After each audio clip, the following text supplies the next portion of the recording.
An abandoned child, carried by the river's flow, is rescued by elderly disabled villagers living by the riverbank. In this village, where only elderly and disabled people live, there is a saying, "Do not go outside when darkness falls in the great ruins." The elders are amazed that this child has survived without being attacked by the evil creatures lurking in the darkness. They later discover that the child possesses a jade pendant, whose glow protects him from the evil creatures. None of the elderly villagers, who themselves were abandoned in the great ruins, want to adopt the child. However, Granny C takes pity on the child, so she decides to adopt him.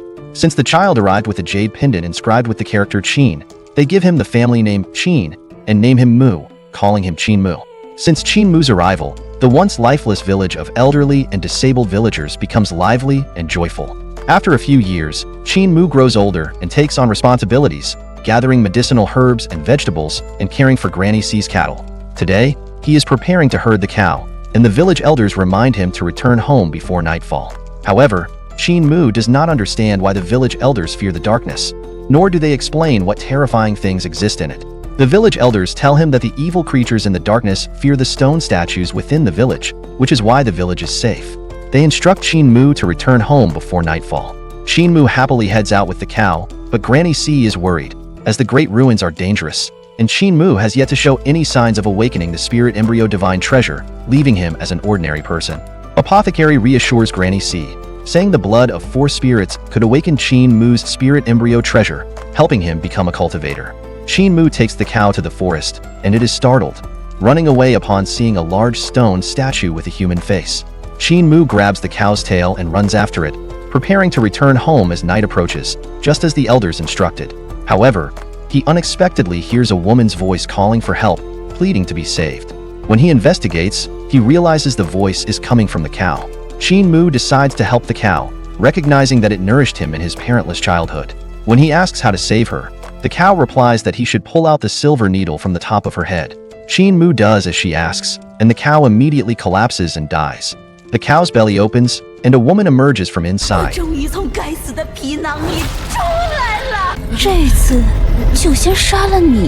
Immediately attacking Qin Mu.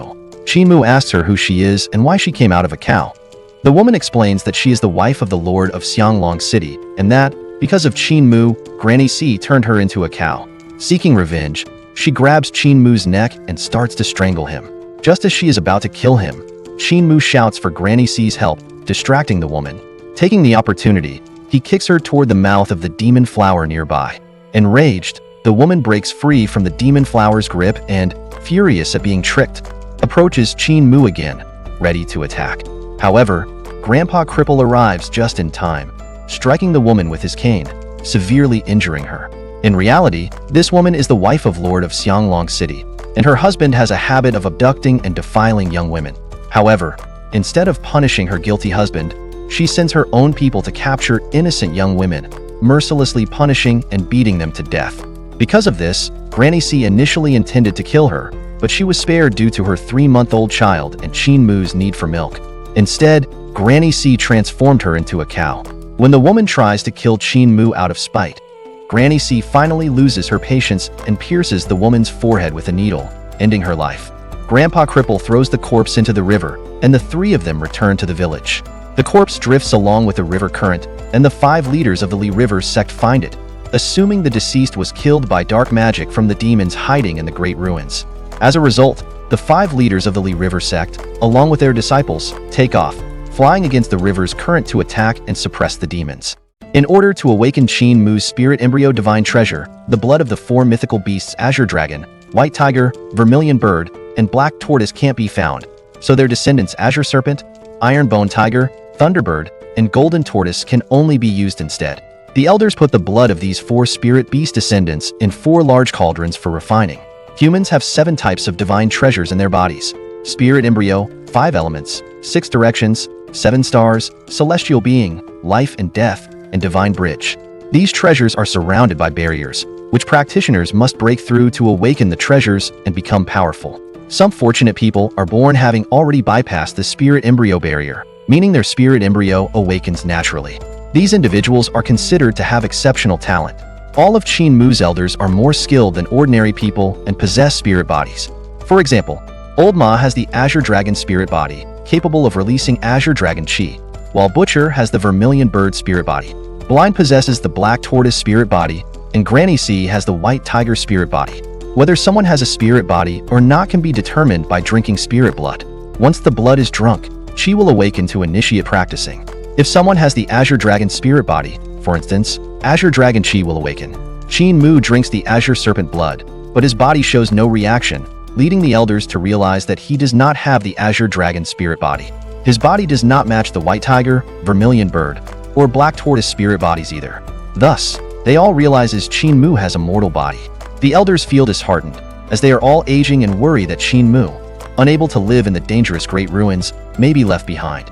At that moment, the village chief reassures the discouraged elders, explaining that Qin Mu is not a regular person who cannot cultivate but is, in fact, a legendary overlord body, a combination of all 4 spirit bodies. The village chief claims that for Qin Mu's overlord body to awaken, he needs the blood of all 4 spirit beasts, prompting the elders to search for the necessary blood and refine it. Although the other elders trust the village chief's words, Apothecary remains skeptical, arguing that an overlord body has never existed in history. He suspects that Qin Mu has an ordinary human body and that the village chief has fooled them all. The village chief, however, explains to Apothecary that with belief, even a mortal body can become the most powerful overlord body. He shares his vision, urging the Apothecary to do everything they can to help Qin Mu become a powerful cultivator. From that day forward, Apothecary begins preparing various medicines for Qin Mu to drink. Grandpa Butcher, who has no lower body, teaches him flaming sword techniques. Grandpa Ma uses his fists to summon lightning and teaches Qin Mu techniques for striking with lightning fists. But Qin Mu is still unable to match Grandpa Ma's advanced moves. Grandpa Cripple encourages Qin Mu to flee if necessary and teaches him how to move freely and nimbly across the sky, earth, and water. Qin Mu sees that even these powerful elders suffer because of enemies, and he realizes that to protect his beloved elders, he must train far harder than ever before. Although Qin Mu is ready to continue training, he is exhausted. So the village chief stops him, readjusting his breathing to restore his energy. The village chief, the wisest elder in the disabled elderly village, teaches Qin Mu an ordinary Daoyin technique, which he himself named the Overlord Body 3 Elixir technique, and claims that one day, Qin Mu will become the most powerful being. Grandpa Mute, the blacksmith, strengthens Qin Mu's body, while Grandpa Deaf, a painter, teaches him how to paint. Grandpa Blind, a fortune teller, instructs Qin Mu in spear techniques alongside enhancing his vision. Thus, Qin Mu practices the Daoyin technique daily without rest.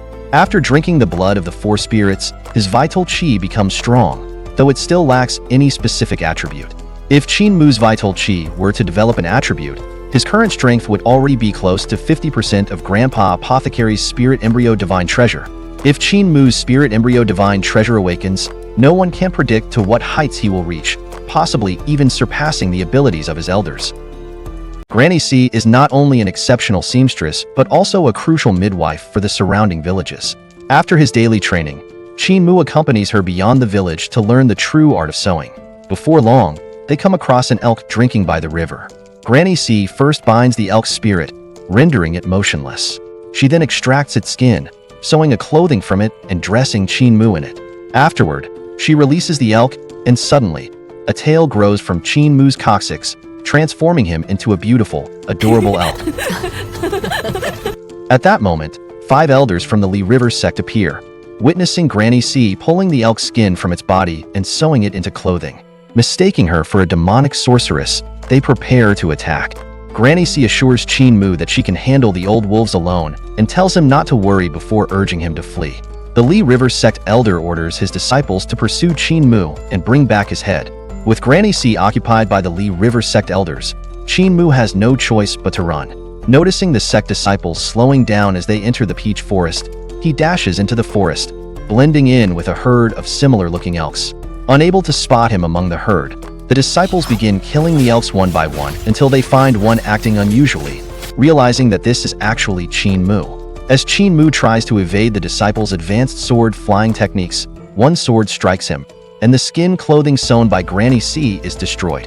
Qin Mu reverts to his human form and decides to lure his enemies into the dangerous areas of the Great Ruins, far from the village, to end them once and for all. Currently, Qin Mu is up against disciples who are more advanced in level, facing relentless flying sword attacks. However, he is shielded by iron ingots forged by Grandpa Mute, deflecting the incoming swords. Qin Mu can no longer dodge the sword strikes of the disciples from the Li River sect, who are at a higher level than him. Just as his body is about to be struck, he uses the heaven-pilfering divine legs, a divine art taught to him by Grandpa Cripple, to escape from the assault of the enemy's swords. Qin Mu's speed increases tremendously, reaching a level so fast that even the Li River sect disciples cannot keep up. Then, to wipe out the enemies with a single move, Qin Mu lures them into one of the most dangerous regions of the Great Ruins. The place they arrive at is filled with evil monsters, yet neither Qin Mu nor the Li River sect disciples realize they have entered the territory of a powerful devil ape. As Qin Mu flees to avoid being found by the disciples of the Li River sect, he accidentally arrives at a rocky mountain where the devil ape resides. The devil ape, upon seeing Qin Mu, begins roaring fiercely and attacks him. Amid the chaos, the rocky cliff crumbles, and Qin Mu falls. Senior disciple Chu of the Li River sect, who was waiting below to attack, seizes the opportunity, only to be met with the devil ape's powerful fists, sending both Qin Mu and Chu flying. Both Qin Mu and senior disciple Chu are badly injured. Meanwhile, the devil ape continues to roar menacingly at the Li River sect disciples, attacking them while speaking in human language, shouting, "Die, young-un." This devil ape, with advanced spiritual wisdom, is a high-level demon with powerful vital chi at the 5 elements level. Realizing they are no match for the devil ape's strength, the disciples of the Li River sect retreat momentarily, leaving Qin Mu behind. With no time to escape, Qin Mu pretends to be dead. The devil ape touches Qin Mu to see if he is actually dead, tossing his body into the air as a test. One of the disciples then yells out that Qin Mu is only feigning death, alerting the devil ape. Enraged, the devil ape attacks Qin Mu with heavy punches. Qin Mu dodges the attacks and hides behind a rock. At that moment, an elk arrives and tells the devil ape, in the language of beasts, that the disciples of the Li River sect ruthlessly killed its friends. This revelation fills the devil ape with uncontrollable rage, prompting it to unleash a powerful attack on the disciples, pounding the ground with its fists as it charges at them. Seizing the moment, Qin Mu makes a swift escape from the devil ape's territory. Elsewhere, Granny C is being surrounded and attacked by the 5 elders of the Li River sect. They form the 5 elements demon refining array to eliminate her and launch a barrage of flying swords at her. However, Granny C skillfully manipulates the incoming swords with her threads, defending herself and countering the attacks.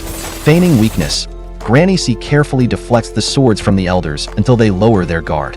Then, she approaches each of them, using her needles to immobilize their bodies. Using her soul bind skill with lightning speed, Granny C binds the bodies of the 5 leaders with her threads. Then, she takes a pair of scissors from her bag to make clothing from human skin. Just as she approaches the elder of the sect, an iron pellet suddenly flies out of his mouth, transforming into a barrage of flying swords that attack Granny C. Meanwhile, the Li River sect disciples manage to escape from the devil ape's territory, no longer pursued by the beast. One disciple uses her vital chi thread to track down Qin Mu, who is trying to escape, and they begins pursuing him again. As night approaches, Qin Mu recalls Granny C's advice. If he can't return home before dark, he should find a village with stone statues to take shelter. If he cannot locate a safe place, he should follow the direction of wise beasts escaping the darkness. Following a group of beasts to safety, Qin Mu senses his overlord body 3 elixir technique healing his wounds, his body feeling lighter and more agile. While examining his chi si, he notices his vital chi being blocked by a barrier between his brows, which he deduces must be the spirit embryo barrier. Despite his efforts, the barrier remains intact. Instead, a divine chant echoes, causing his vital chi to dissipate. Meanwhile, Granny C, in her battle with the sect elder's sword pellet, manages to destroy 6,841 swords. One sword accidentally pierces her hump, but it does not leave a significant injury. The elders realize that Granny C has concealed her true form under the skin of someone else. Her disguise now broken, Granny C's voice shifts from that of an old woman to a young girl, and she quickly repairs her skin. Hearing her real voice, the Li River sect elder realizes who Granny C truly is, yet before he can utter her name, the 5 elders' bodies explode. Grandpa Cripple, who has been watching the battle, appears and approaches her, while Granny C, having sensed his presence, calls out to him. Though he knows her true form, Grandpa Cripple pretends ignorance and shares a story. The story is about Li Tianxing, the wise and powerful leader of the heavenly devil cult, who fell in love with a beautiful demoness. On their wedding night, however, the demoness kills him and steals the cult's prized devil Bible, escaping without a trace. After hearing Grandpa Cripple's story, Granny C shares one of her own. Her story is about a man who trains his legs to divine speed and becomes known as the world's greatest thief god. He once stole the Emperor's disc from the Eternal Peace Empire and, despite losing one godly leg in a fight with the Imperial Preceptor, escaped with the disc. As the story ends, Grandpa Cripple and Granny C agree to continue hiding their identities as they are all losers from the disabled elderly village. Realizing that it's almost nightfall and Qin Mu hasn't returned, they both grow worried and rush back to the village. Meanwhile, Qin Mu is searching for the village with stone statues to face the approaching darkness. As he runs alongside wild beasts fleeing in fear, he remains unaware that disciples from the Li River sect are quietly following him. Pursuing the frightened beasts as they seek safety from the darkness, Qin Mu reaches a canyon where he unexpectedly encounters a grand palace, larger and brighter than his own village.